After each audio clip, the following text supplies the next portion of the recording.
Good morning everyone. दो बच्चों के कमेंट अपने पास आए हैं कि चैप्टर नंबर 9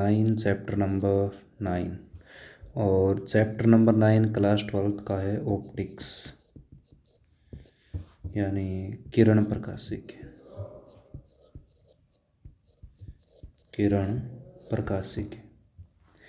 इसे रिवाइज करवाना है, ठीक है जी। चलिए शुरू करते हैं। चैप्टर नंबर 9 और इस चैप्टर का नाम है किरण प्रकाशिकी या फिर बोला जाता है रे ऑप्टिक्स। यहाँ पर इस चैप्टर के नाम में एक नाम मौजूद है, प्रकाश। तो सबसे पहले हम ये देखते हैं कि प्रकाश क्या होता है, इसको डिफाइन कैसे करें। तो इसको डिफाइन मैं कुछ इस प्रकार करता हूँ कि प्रकाश एक ऊर्जा का रूप है जैसे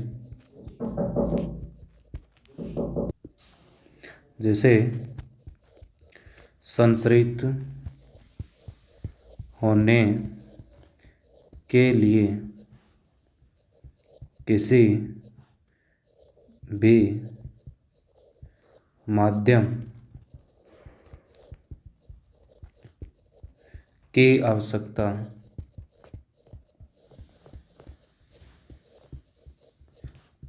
नहीं होती है। यानी कहने का मतलब कि प्रकाश एक ऐसी ऊर्जा है जिसे संचरित होने के लिए किसी भी मीडियम की रिक्वायरमेंट नहीं होती है, ठीक है। अच्छा, हमने विद्युत चुम्बकीय तरंगों के बारे में पढ़ा होगा, इलेक्ट्रोमैग्नेटिक वेव। तो जो प्रकाश तरंग है वो इसी का एक एग्जाम्पल है और इन्हें चलने के लिए किसी भी माध्यम की रिक्वायरमेंट नहीं होती।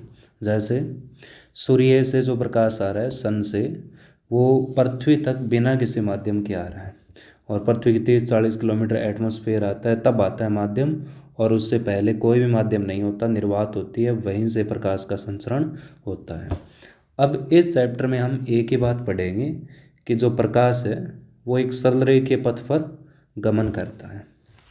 तो उसके बाद हम पढ़ते हैं प्रकाश किरण। तो यहाँ से प्रकाश डिफाइन हो गया कि प्रकाश ऊर्जा का रूप है। उसके बाद देखते हैं प्रकाश किरण। तो अपनी अगली हेडिंग है प्रकाश किरण। प्रकाश किरण यानी रे ऑप्टिक्स। इसको परिभाषित किस प्रकार करेंगे, देखिए। प्रकाश का एक सरल रेखीय पथ पर गमन को ही प्रकाश किरण कहा जाता है। यानी इस चैप्टर में हम यही पढ़ेंगे कि प्रकाश एक सीधी सरल रेखा में गमन करता है और इस परिभाषा को क्या बोलते हैं, प्रकाश किरण बोलते हैं, ठीक है जी। अब उसके बाद हम देखते हैं कि जो प्रकाश की चाल है वो सबसे अधिकतम कहाँ पर होती है। तो सबसे अधिक होती है निर्वात या फिर वायु में। निर्वात या वायु में प्रकाश की चाल 3 × 10⁸ मीटर पर सेकंड होती है, ठीक है जी। उसके बाद अपनी अगली हेडिंग क्या आएगी इस चैप्टर की। प्रकाश किरण हमने देख लिया कि जो लाइट है वो एक स्ट्रेट पाथ फॉलो करती है, ठीक है, और उसे ही क्या बोला जाता है, रे ऑप्टिक्स बोला जाता है। उसके बाद इस चैप्टर की सबसे बढ़िया हेडिंग है प्रकाश का परावर्तन। प्रकाश का परावर्तन या फिर बोलते हैं इसे reflection of light, reflection of light. देखिए जी किस प्रकार, सबसे पहले इसको डिफाइन करते हैं। देखिए ऐसे परिभाषित कर देता हूँ मैं। अपने पास एक परावर्तक सतह, एक परावर्तक सतह। परावर्तक सतह का मतलब है कि इसके नीचे आप क्या कर दीजिए, पॉलिश कर दीजिए, तो ये क्या बन गई, परावर्तक सतह बन गई एक। ठीक है, और हमने इसके साथ में खींच दिया एक नॉर्मल, ये एक नॉर्मल है, ये नॉर्मल है एक, ये लाइन ड्रॉ की है मैंने। ठीक है, उसके बाद कोई प्रकाश किरण यहाँ पर आपतित होती है, यहाँ पर आपतित होती है। ठीक है जी, कितने कोण पर आपतित होती है, आई कोण पर आपतित होती है। ये जो एंगल बना है उसे क्या बोलते हैं, आई एंगल। तो होगा ये कि जितने कोण पर आपतित हुई है उतने ही कोण से ये क्या होगी, परावर्तित होगी, इस प्रकार। और ये कोण यहाँ पर कितना बना है, आर बना है। ठीक है, तो प्रकाश का परावर्तन या फिर मैं कहूँ रिफ्लेक्शन ऑफ लाइट, इसकी डेफिनेशन ये बनेगी कि प्रकाश का किसी परावर्तक सतह से टकराकर पुनः उसी माध्यम में चले जाने की घटना को परावर्तन कहते हैं। चले जाने की घटना को क्या बोलते हैं, परावर्तन। यानी कहने का मतलब ये अपने पास मीडियम था फर्स्ट और ये मीडियम सेकंड, मानो आप मीडियम फर्स्ट है ये, ठीक है, एक ही मीडियम है। यदि यहाँ पर एयर लिए तो एयर, या फिर कोई अन्य मीडियम लिया तो कोई अन्य मीडियम है। ये जो मैंने प्रकाश किरण यहाँ पर इंसिडेंट की है इसे बोला जाता है आपतित किरण। क्या बोला जाएगा इसे, आपतित किरण बोला जाएगा। ठीक है, अब ये प्रकाश किरण यहाँ से टकराई और इस प्रकार चली गई, तो इसे बोला जाता है परावर्तित किरण। तो इनके नाम भी लिख देता हूँ एक बार।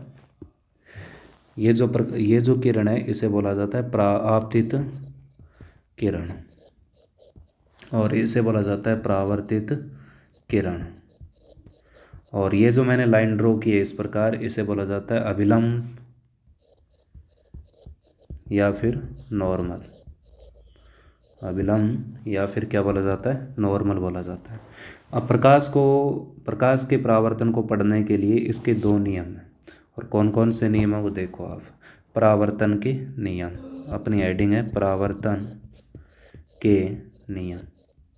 कितने नियम है जी, दो नियम है। जो पहला नियम है उसके अकॉर्डिंग कि ये जो आपतित किरण है, आपतित किरण कॉमा, और ये परावर्तित किरण, इस प्रकार ये आपतित किरण और ये परावर्तित किरण, परावर्तित किरण,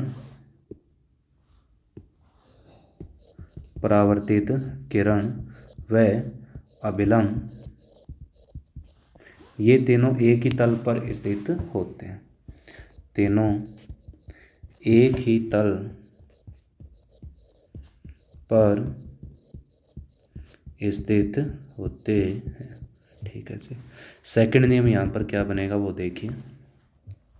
दूसरा नियम ये बनेगा कि जो आपतन कोण आई है और परावर्तन कोण आर है, ये दोनों आपस में क्या होंगे, इक्वल होंगे। यानी मैं लिख सकता हूँ angle I is equal to angle R. ये प्रकाश का परावर्तन है। अच्छा, जो मैंने ये सतह ली है, ये ऊपर वाली सतह, इसे बोला जाता है परावर्तक सतह, परावर्तक सतह। अब देखिए, जो प्रकाश का परावर्तन है वो कितने टाइप का होगा, दो टाइप का होगा अपने पास। जो पहला टाइप इसका है, यानी कितने प्रकार का होता है, दो प्रकार का होता है। जो पहला टाइप अपने पास है उसे बोला जाता है सतत परावर्तन, सतत परावर्तन, या फिर बोलते हैं इसे रेगुलर रिफ्लेक्शन। रेगुलर रिफ्लेक्शन, सतत परावर्तन। अब देखिए जी, क्या होता है ये सतत परावर्तन। मैं पहले डायग्राम की मदद से आपको समझाता हूँ। देखिए, अपने पास ये एक पट्टिका है, एक परावर्तक सतह है, ठीक है। और इस पर मैं परावर्तक सतह है तो इसके नीचे वाले पोर्शन पर क्या कर दी, पॉलिश। तो ये क्या बन गई, ऊपर वाली सतह परावर्तक सतह बन गई, ठीक है। एक प्रकाश किरण, यानी प्रकाश किरण का एक पुंज समांतर क्रम में मैं इस प्रकार इंसिडेंट करता हूँ। इस प्रकार ये सभी प्रकाश किरणें एक दूसरे के समांतर है। तो ये मैंने यहाँ पर इंसिडेंट की है, तो होगा ये, इस प्रकार इंसिडेंट किए तो होगा ये कि ये प्रकाश किरणें टकराएगी और परावर्तन के नियम को फॉलो करेगी, परावर्तन के नियम, ठीक है। तो फिर ये प्रकाश किरण यहाँ से टकराकर कुछ इस प्रकार निकल जाएगी, यहाँ से टकराकर कुछ इस प्रकार निकल जाएगी, ठीक है। तो ये जो मैंने लाइट कलर से बनाया है ये परावर्तित किरणें, परावर्तित किरणें, ठीक है। और ये जो पिंक पेन से बनाए हैं वो है आपतित किरणें, आपतित किरणें। आप लोग देख सकते हो कि जो परावर्तित किरण पुंज है, यानी बहुत सारी प्रकाश किरणों से मिलने पर बना एक पुंज बनता है। बहुत सारी प्रकाश किरणें जब मिलती है समांतर क्रम में तो क्या बनता है, प्रकाश पुंज बनता है। तो ये प्रकाश किरण, ये वाली प्रकाश किरण यहाँ पर टकराई और समांतर, यानी एक दूसरे के समांतर आई और एक दूसरे के समांतर ही निकल गई, तो इसे बोला जाता है सतत परावर्तन, ठीक है। परिभाषित आप कर सकते हो आराम से। उसके बाद हम दूसरी हेडिंग देखते हैं, असतत परावर्तन। दूसरी हेडिंग अपने पास है असतत परावर्तन, और या फिर बोलते हैं इसे इरेगुलर रिफ्लेक्शन, इरेगुलर रिफ्लेक्शन। देखिए किस प्रकार। अच्छा, ये जो सतत परावर्तन है वो होगा एक समतल परावर्तक सतह से, समतल परावर्तक सतह से, ठीक है। और असतत परावर्तन होगा एक खुरदरी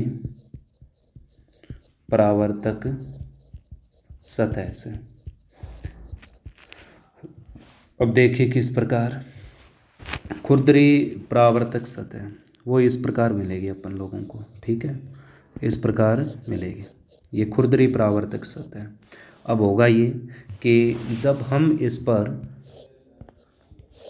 समांतर क्रम में प्रकाश किरणें आपतित करते हैं, अब हम देख सकते हैं तीनों प्रकाश किरणें एक दूसरे के समांतर आई है, तो होगा ये कि परावर्तन के पश्चात एक प्रकाश किरण यहाँ से, दूसरी प्रकाश किरण यहाँ से, तीसरी प्रकाश किरण कुछ इस प्रकार निकल जाएगी। तो ये जो प्रकाश पुंज था वो कौन सा था, आपतित प्रकाश पुंज, ठीक है जी। और ये कौन सा था, परावर्तित प्रकाश पुंज, ठीक है। अब देख सकते हो ये प्रकाश किरणें समांतर आई है लेकिन असमांतर गई है, तो इस परावर्तन को क्या बोला जाता है, असतत परावर्तन। क्या बोला जाएगा, वैसे असतत परावर्तन बोला जाएगा। उसके बाद अपनी हेडिंग आती है दर्पण, मिरर। दर्पण क्या होता है इसे पढ़ते हैं, दर्पण या फिर बोला जाता है इसे मिरर। देखिए, दर्पण किसी कांच का एक कटा कोई भाग होता है, कांच का कटा कोई भाग जिसकी एक सतह परावर्तक व दूसरी पॉलिश्ड हो, दूसरे पर क्या की गई हो, पॉलिश की गई हो, तो उसे क्या बोला जाता है, दर्पण बोला जाता है। अब दर्पण भी हम दो प्रकार के पढ़ेंगे इस चैप्टर के अंदर। सबसे पहला जो दर्पण पढ़ेंगे वो पढ़ते हैं समतल दर्पण, समतल दर्पण, और इसे बोलते हैं प्लेन मिरर, प्लेन मिरर, समतल दर्पण।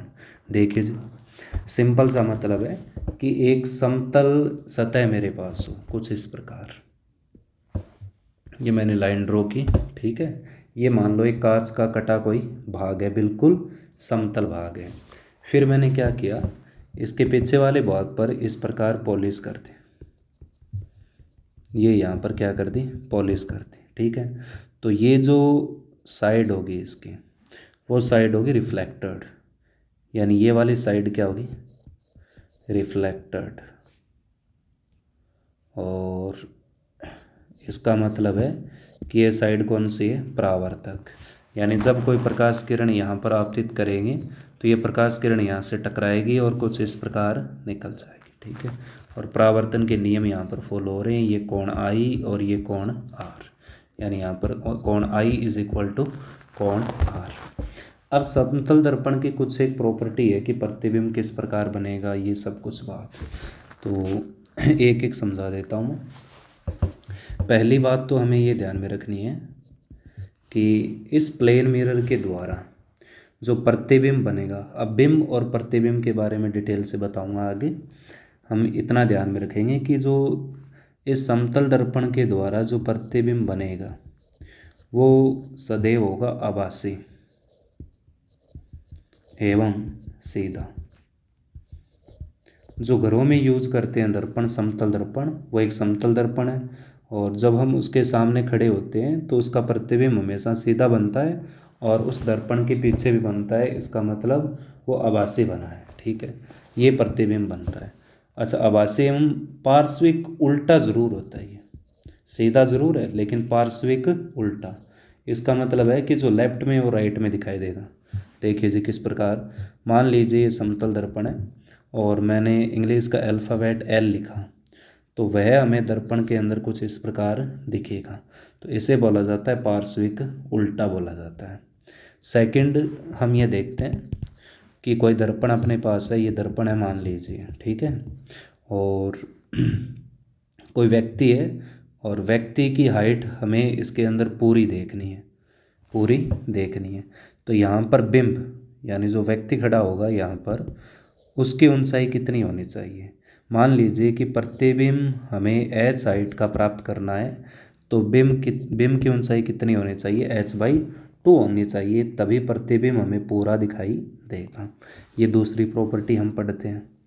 तीसरी प्रॉपर्टी क्या बनती है वो देखो आप।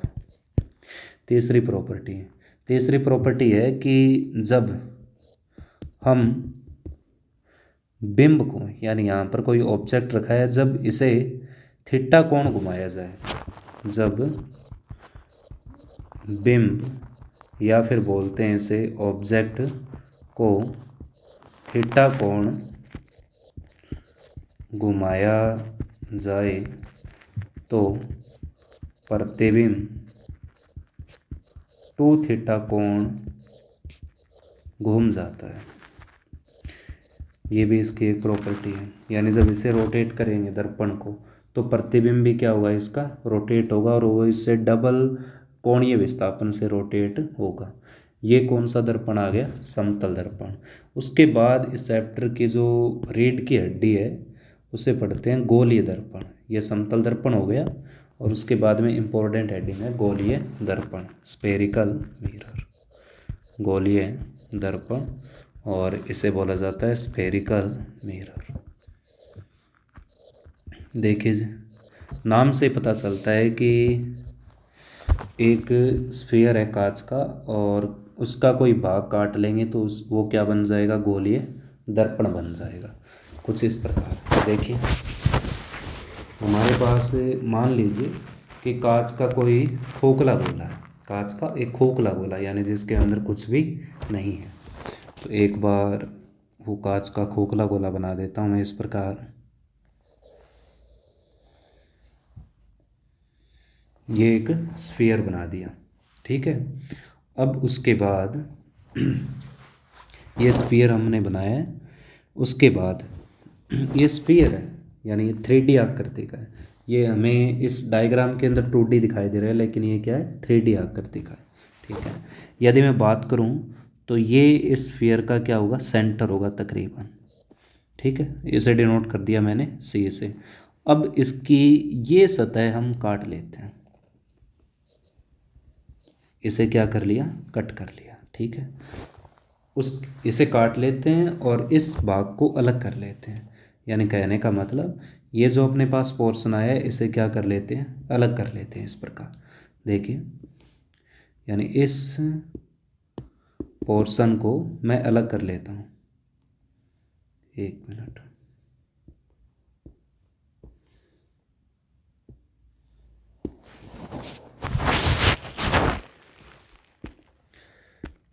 इसी प्रकार कर लेते हैं, ये पोर्शन है और इस पोर्शन को मैं अलग कर लेता हूँ, ठीक है। तो होगा ये इस पोर्शन को अलग किया और यहाँ पर मैंने क्या कर दी, पॉलिश कर दी। पॉलिश करने के बाद ये बन गया एक गोलीय दर्पण बन गया, ठीक है। और इस गोलीय दर्पण का जो मिड पॉइंट है अपने पास, उसे डिनोट कर दिया मैंने P से। अब गोलीय दर्पण का मिड पॉइंट या फिर मैं कहूँ मध्य बिंदु, इसे बोला जाता है ध्रुव बिंदु, ध्रुव, या फिर बोला जाता है इसे पोल, ठीक है। अब C जो इस गोले के अंदर था, इसे बोला जाता है गोलीय दर्पण का वक्रता केंद्र, वक्रता केंद्र, और या फिर मैं बोलूँ centre of curvature, centre of curvature. अब मैं क्या करता हूँ कि C और P को किसी एक लाइन से मिला देता हूँ इस प्रकार। अब इनको मिलाने वाली जो मैंने लाइन ड्रॉ की है, इसे बोला जाता है मुख्य अक्ष, मुख्य अक्ष, या फिर मैं कहूँ प्रिंसिपल एक्सिस, प्रिंसिपल एक्सिस बोला जाता है। उसके बाद ये यहाँ से यहाँ तक, हाँ जी, यहाँ से यहाँ तक की जो डिस्टेंस है इसे डिनोट करता हूँ मैं A से, और A को बोला जाता है द्वारक, क्या बोला जाता है इसे, द्वारक बोला जाता है, ठीक है। अब उसके बाद जो C से P तक की डिस्टेंस मेरे पास है, C से P तक की डिस्टेंस, उसे बोला जाता है R, और R को बोलते हैं यहाँ पर वक्रता त्रिज्या, वक्रता त्रिज्या।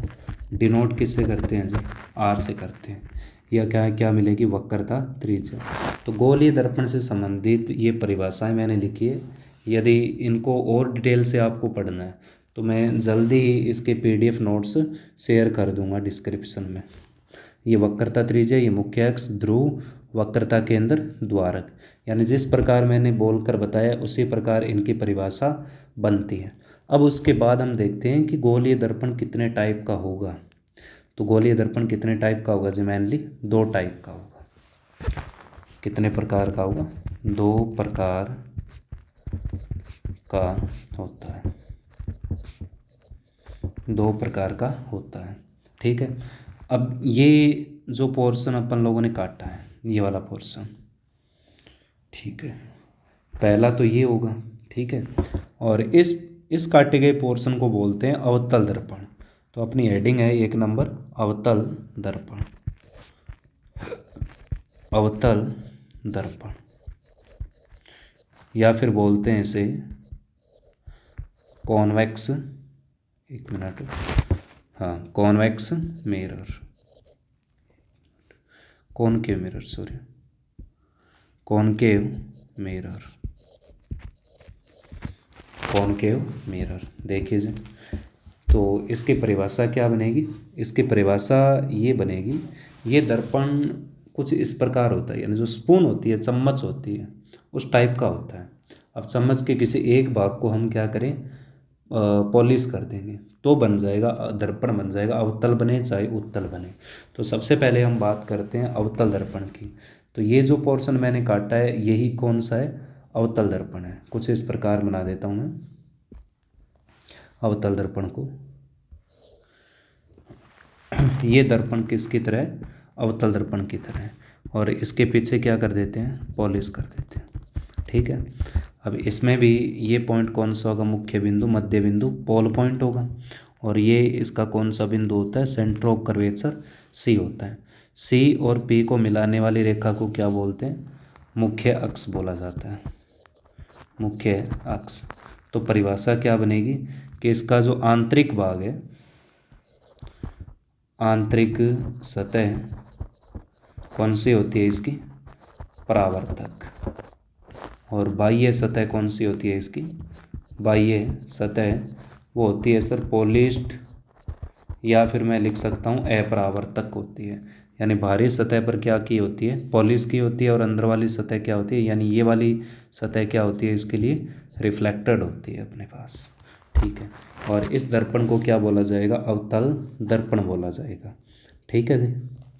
अब उसके बाद इसका एक नाम और है जिसे बोला जाता है अभिसारी दर्पण। क्यों, क्योंकि यह प्रकाश किरणों को किसी एक बिंदु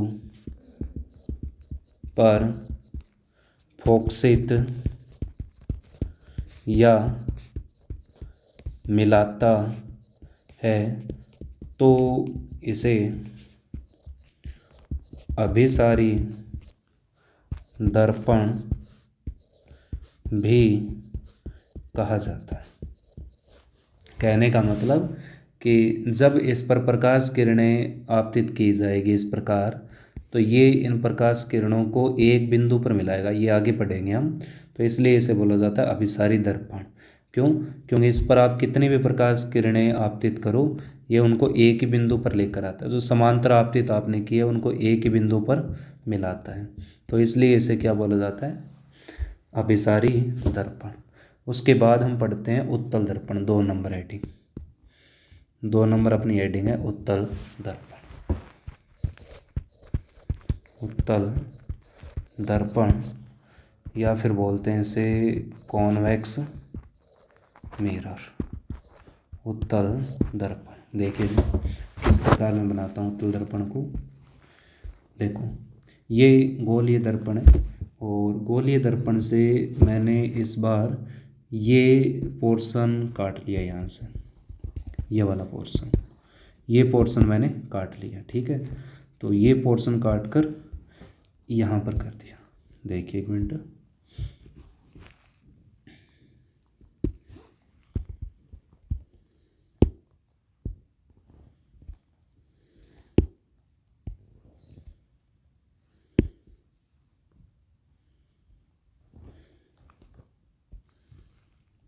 ये पूरा सिलेक्ट होगा, लेकिन यहाँ से आप देख सकते हो कि मैंने ये पोर्शन काटा है और ये पोर्शन मैंने काटा है, यहाँ से ऊपर चला गया। हाँ जी, ये पोर्शन काटा है और इस पोर्शन को यहाँ पर बना देता हूँ मैं कुछ इस प्रकार।